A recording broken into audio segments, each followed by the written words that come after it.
காலத்தில் வரமுனி என்ற அசுரன் இருந்தானாம்.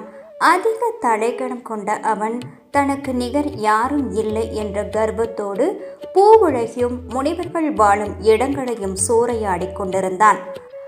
அவனது தொல்லை தாங்க முடியாத அகத்தியரும் பிற முனிவர்களும் அவனை காட்டெருமையாக மாற்றி சபித்துவிட்டனர்.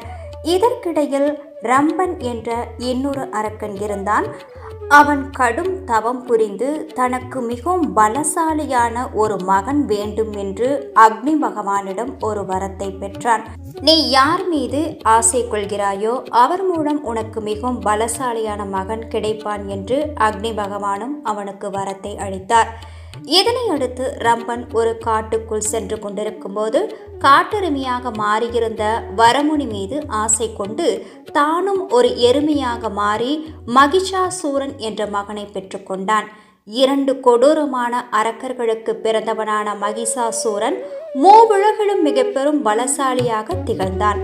அது போதாதென்று பிரம்மனுக்காக கடும் தவத்தை புரிந்த மகிஷாசூரன் தேவர்கள் அசுரர்கள் அல்லாமல் ஒரு கன்னி பெண்ணால் மட்டுமே தனக்கு மரணம் ஏற்பட வேண்டும் என்ற வரத்தை பெற்றான்.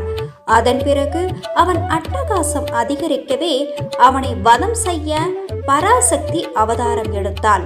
9 நாள் அவள் கொலுவில் இருந்து 10வது நாள் மகிஷாசூரனை சம்ஹாரம் செய்து மகிஷாசுர மர்த்தினியானாள். இதை கொண்டாடவே நவராத்திரி அனுசரிக்கப்படுவதாக கூறப்படுகிறது.